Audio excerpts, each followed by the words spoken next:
Hello students, welcome back to my YouTube channel class 10 champion. आज हम लोग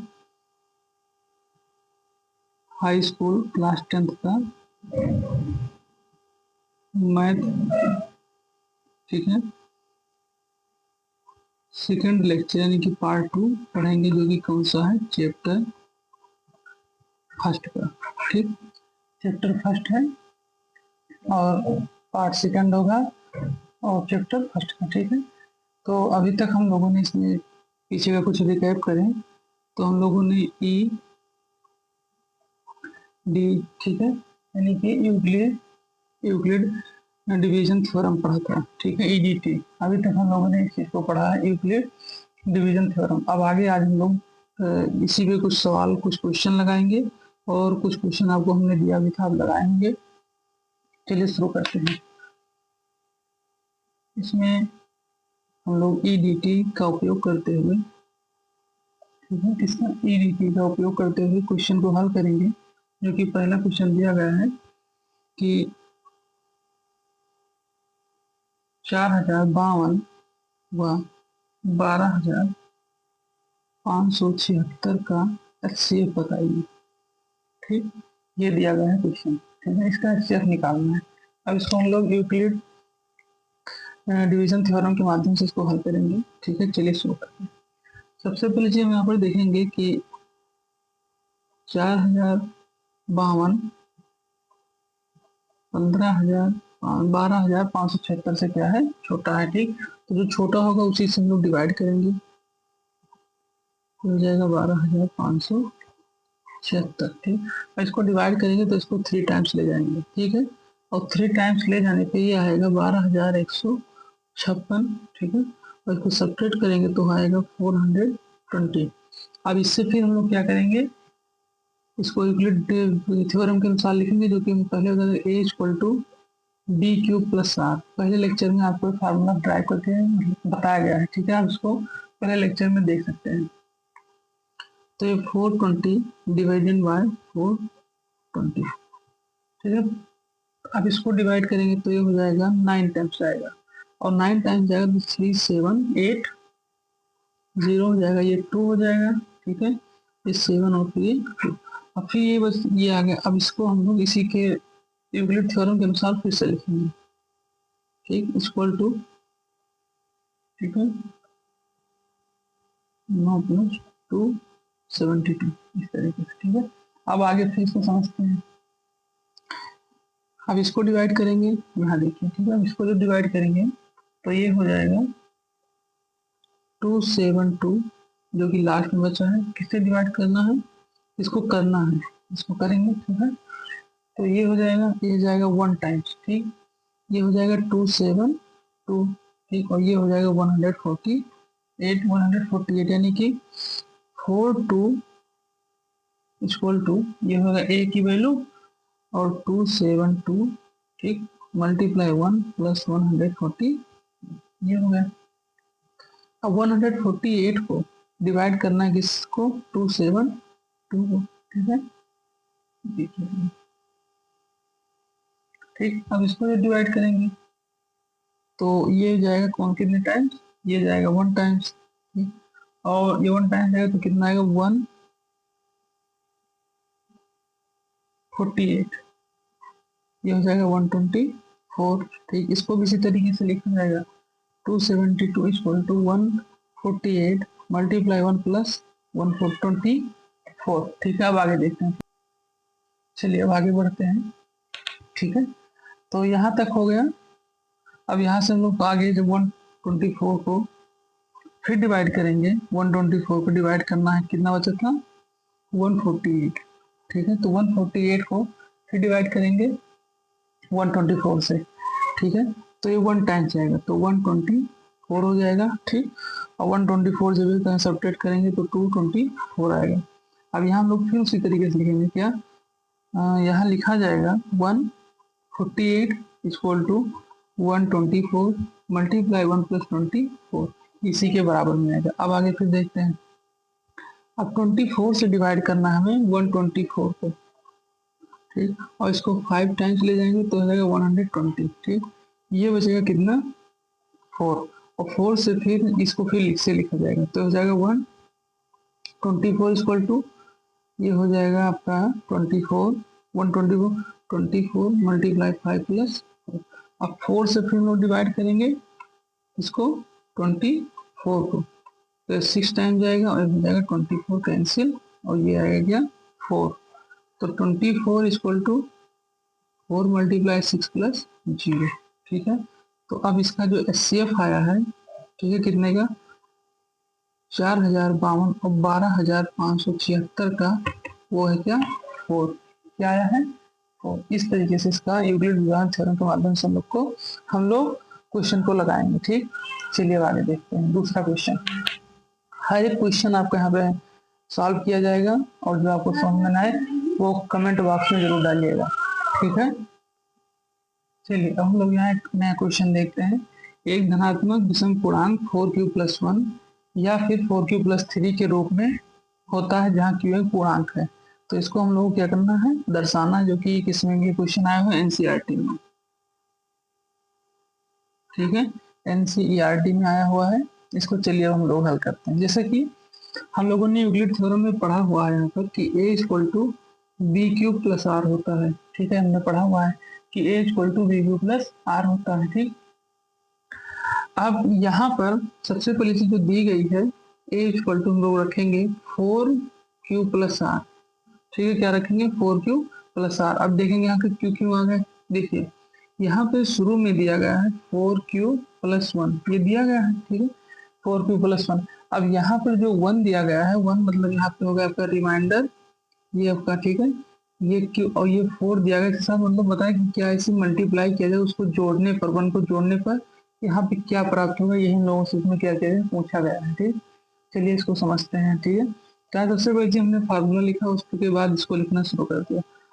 अब यहाँ पर आर के मतलब रिमाइंडर के कुछ डिजिट को लिखेंगे, जैसे पहले 0, फिर 1, फिर 2, फिर 3, फिर 4 लिखेंगे। ठीक है, अब यहाँ जो रिमाइंडर की वैल्यू लिखी वही यहाँ पर बार बार हम लोग रखेंगे और देखते हैं क्या क्या परिवर्तन यहाँ पे होता है। इसी के अनुसार हम लोग धनात्मक विषम पूर्णांक के एक नंबर लाइन को दर्शा सकते हैं।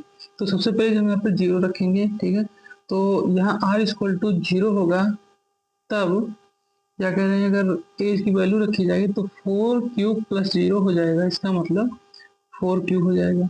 ठीक है, इसका मतलब क्या आएगा 4q हो जाएगा। इसी तरीके से अगर हम r की वैल्यू 1 को रखते हैं, तब यहाँ पर a=4q+1 हो जाएगा। ठीक है, इसी तरीके से अगर हम r की वैल्यू 2 रखते हैं तो a की वैल्यू क्या हो जाएगी 4q+2 हो जाएगी। r की वैल्यू 3 रखते हैं तो a=4q+3 हो जाएगा। ठीक है, इस तरीके सारे हल होंगे। ठीक, अब यहाँ पे आगे फिर क्या होता है कि a जो है शुरू में ही a यहाँ बताया जा रहा है कि a एक विषम पूर्णांक है। ठीक है, a एक क्या है, विषम पूर्णांक है। ठीक, a एक विषम पूर्णांक है, तो यहाँ जब a एक विषम पूर्णांक है तो a=4q के बराबर होगा। ठीक है, a=4q+2 के बराबर होगा। ठीक, ये बराबर किसके होगा, सबसे पहले चीज ये जानिए, ये बराबर किससे होगा, ये बराबर होगा a=4q+1। ठीक है, और a=4q+3 के। ठीक है, किससे किसके बराबर होगा, a=4q+1 और a=4q+3 के बराबर होगा। अब समझेंगे कैसे क्या हुआ इसमें। ठीक है, देखिए यहाँ बताया जा रहा है कि a एक विषम पूर्णांक है, तो जब एक विषम पूर्णांक कोई है यानी कि विषम संख्या कोई है, तो वहां पर अगर लास्ट में टू जोड़ देंगे तो सीधे सम हो जाएगी, क्योंकि जब 2 से किसी में 2 को जोड़ दिया जाएगा तो वहां भाग करने पर भी तो वो 2 से ही कटेगा। ठीक है, जैसे मान लिया हम रख रहे हैं, मान लीजिए 4 मल्टीप्लाई क्योंकि वैल्यू मिल 3 और +2 तो 12 हो जाएगा, और 12+2 कितना हो जाएगा 14, और 40 जो है यहाँ पर मतलब 14 यहाँ पर सीधे 2 से कट जाएगा। ठीक, तो यहाँ यही चीज बताया है कि ये विषम पूर्णांक है, तो विषम पूर्णांक जो क्वेश्चन में दिया गया था कि 4q+1 और 4q+2 विषम पूर्णांक है, इसको हमें दर्शाना था। तो यहाँ हमें पता चल रहा है कि a=4q+1 और a=4q+3 क्या है, विषम पूर्णांक। ठीक है, चलिए अब हम लोग आगे दूसरा क्वेश्चन इस तरीके से हल करते हैं। ठीक है, चलिए इस बार ये क्वेश्चन दिया गया है कि n कामा n+2 n+4 में से केवल एक ही 3 से विभाजित होता है। कोई एक ही संख्या है जो क्या होती है 3 से विभाजित होगी। ठीक है, अब इसको हमें पता करना है कि कौन सी संख्या 3 से क्या होगी विभाजित होगी। तो सबसे पहले हम लोग इसको शुरू करते हैं कि कैसे लगेगा। ठीक है, चलिए देखते हैं। तो इसमें बताया गया, तो अब सबसे पहले चीज हम लोग ये तीनों संख्याओं को धनात्मक रूप में लेते हैं। ठीक है, तब उसके बाद इसको हल करना शुरू करेंगे। ठीक, तो सबसे पहले संख्या जो बताया धनात्मक पूर्णांक के रूप में अगर इसको लेंगे तो हो जाएगा 3q। ठीक है, फिर हो जाएगा 3q+1, फिर हो जाएगा 3q+2 के रूप में लिया जाएगा। ठीक है, तो अब चलिए इसको शुरू करते हैं। तो सबसे पहले बताया जा रहा है कि n यहाँ पर अगर 3q होगा तो फिर 3 से विभाजित होगा, क्योंकि कोई भी संख्या में जब 3 से मल्टीप्लाई हो जाएगा तो उससे क्या होगा, वो विभाजित होगा। तो संख्या क्या होगी, वो विभाजित होगी। ठीक, तो सबसे पहली चीज बताई 3 से विभाजित, तो यहाँ पर n=3q हो गया। अब n=3q हो गया तो n की वैल्यू अब लोग इस पे रखेंगे। ठीक है, देखिए कैसे, तब n=3q। ठीक है, और n+2=3q+2 हो जाएगा। तो और n+2 को 3 से विभाजित करने पर, ठीक है, शेष फल यानी कि रिमाइंडर 2 आता है, 2 प्राप्त होता है। ठीक है, कुछ भी है। ठीक, 3 से है शेषफल 2 या 3 क्या होता है, प्राप्त होता है। तो सबसे पहले यहाँ बताया कि n+2 जो है वो 3 से क्या होगी, विभाजित नहीं है। 3 से विभाजित नहीं है। ठीक, 3 से विभाजित नहीं है, यानी कि n=3q। ठीक, और n+4=3q+4 हो जाएगा, यानी कि 3q+1+1, 3q+1+1। तो अब यहाँ पर इसी चीज को लिखा गया है। ठीक, ये इस 4 को यहाँ पर इसी तरीके से क्या किया गया है, लिखा गया है। ठीक है, ठीक है, तो यहाँ पे हो जाएगा 3q और n+4 यानी कि 3q+4, और इसको लिखा जाएगा q+1 यानी कि 3 से मल्टीप्लाई के साथ में।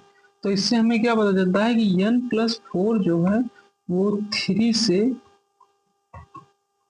विभाजित नहीं होगा, यानी कि डिविडेंट नहीं होगा। ठीक, क्या होगा, विभाजित नहीं होगा। अब इसी तरीके से दूसरा सिचुएशन क्या होता है उसको हम लोग देखेंगे। ठीक है, चलिए शुरू करते हैं दूसरा सिचुएशन इसी क्वेश्चन में। जैसे कि शुरू में दिया गया था n+2 n+3। अब इसी में हम लोग दूसरा सिचुएशन शुरू करते हैं। चलिए देखिए, दूसरी स्थिति में बताता है कि अगर n की वैल्यू 3q+1 हो जाए, क्या n की वैल्यू दूसरी स्थिति में n=3q+1 हो जाए, मान लीजिए हो जाए 3q+1 हो जाए, तब इस स्थिति में क्या होगा, तो हम देखेंगे इस स्थिति में 3 से विभाजित होने पे क्या चीज प्राप्त होगी। अब देखो यहाँ अगर ये 3 से विभाजित होगी, अगर यहाँ पर 3 से क्या होगी, विभाजित होगी, समझिएगा, 3 से विभाजित होगी तो शेष फल, ध्यान रखिएगा, शेष फल क्या बचेगा, 1 बचेगा। शेष फल क्या बचेगा, 1 बचेगा, एकदम ठीक से, क्योंकि लास्ट में इसके देखिए 1 बच रहा है ना, तो यहाँ शेषफल क्या बचेगा, 1 बचेगा। ठीक, अब इसका मतलब ये है कि n जो है वो 3 से विभाजित नहीं है, n 3 से विभाजित नहीं है। ठीक है, n 3 से विभाजित नहीं है, तो n=3q+1। ठीक है, n+2=3q+1 और +2=3q+1। अब देखिए इसमें ये कहाँ से आ रहा है, इसको आप समझ रहे होंगे। इसमें एक स्टेप नहीं लिखा, लेकिन बता रहे हैं, इसको डायरेक्ट लिख दिए थे, इसको समझिए। ये दिया गया है 3q+1 और 2 3 हो जाएगा, और इसमें से 3 को जब कॉमन कर लिया जाएगा तो 3q+1 बचेगा। ठीक है, इसको भी समझ लीजिए, 3q+1 हो जाएगा। ठीक, अब यहाँ पर भी बताया कि n+2 जो है वो 3 से क्या है, 3 से विभाजित है, 3 से क्या है, विभाजित है। ठीक है, देखिए, ठीक, जो कि अभी पता चला है कि अगर 2 यहाँ जोड़ दिया जाता है, देखिए तो ये भी 3 हो जाता है, तो 3 से जरूर विभाजित होगा, तो n+2 3 से विभाजित है। इसी तरीके से अगर हम लोग देखें n+4 को, इसको देखें n+4 को देखते हैं, तो यहाँ पे हम लोग देखेंगे कि n+2 जो है वो 3 से क्या होता है, विभाजित होता है। ठीक है, ये होगा। अब फिर इसी तरीके से चेक किया जाएगा कि n=3q+1 इसको भी क्या चेक किया जाएगा, इसमें देखेंगे कि अगर n+4, ठीक है, यानी कि 3q+1 और +4 हो, तो यहाँ देखा जाए कि ये भी विभाजित होता है कि नहीं होता। ठीक, चलिए तो यहाँ पर सबसे पहला काम हम क्या करेंगे, इसको हल करेंगे। ठीक है, मतलब सॉल्व करते हैं, देखते हैं। तो ये हो जाएगा 3q+1 एंड और ये +4, तो ये हो जाएगा 3q+5। ठीक, 3q+5। अब इसको एक फॉर्म में और लिखा जा सकता है कि इस तरीके से 3q+1 और +2। ठीक, अब इसको फिर ऐड कर देंगे, इसको 3 से मल्टीप्लाई कर देंगे तो एक तरीके से फिर यही आएगा। देखिए देखिए 3 1 इसमें ऐड करेंगे तो हो जाएगा 5 3। ठीक है, 3 1 3 हो जाएगा, 3 से पहले मल्टीप्लाई करो, 3 2 5 और 3 यही हो जाएगा। देख लीजिए, वैसे 3 से मल्टीप्लाई करो 3q+3+2 यानी कि 3q+5 यही आ गया। ठीक, तो इससे पता चलता है हमें क्या कि अगर n+4 को, ठीक है, 3 से विभाजित करेंगे, से 3 से विभाजित करते हैं, ठीक, तो यहाँ पर शेष फल में जो प्राप्त होगा 2 प्राप्त होगा शेष फल, क्योंकि लास्ट में इसको 2 जोड़ा गया है। ठीक है, तो इससे बताया सकता है कि n+4 3 से विभाजित नहीं है। ठीक, विभाजित नहीं है, n+4 क्या है, 3 से विभाजित नहीं है। ठीक है, अब इसकी तीसरी जो सिचुएशन है उसको हम लोग अब देखते हैं। ठीक, चलिए तीसरी सिचुएशन इसकी हम लोग देखते हैं। ठीक, चलिए तो तीसरे सिचुएशन में जो कि बताया गया शुरू में कि n=3q+2 होगा। ठीक है, क्या होगा, n+3q+2 होगा। अब इसको देखिए कैसे हल होगा। तो सबसे पहली चीज इसमें अब शुरू करते हैं इसमें, तो ये हो जाएगा 3q+2। ठीक, 3q+2 हो जाएगा, को विभाजित करना है 3 से। 3 से क्या करना है, विभाजित करना है। 3 से विभाजित करने पर यहाँ लास्ट में देख ही रहेंगे कि शेष फल में कितना प्राप्त होगा, 2 प्राप्त होगा। ठीक है, तो अब यहाँ पर लिखा जाएगा n=3q+2। ठीक, तो ये हो जाएगा n+2=3q+2 हो जाएगा। ठीक, क्या हो जाएगा, 2 नहीं, ये क्यों होगा, और यहाँ 2 है तो ये होगा 1 ही, ध्यान रखिएगा क्या होगा, ये 1 हो जाएगा। ठीक, तो यहाँ इससे पता चलता है कि n+2, ठीक है, 3 से क्या है, विभाजित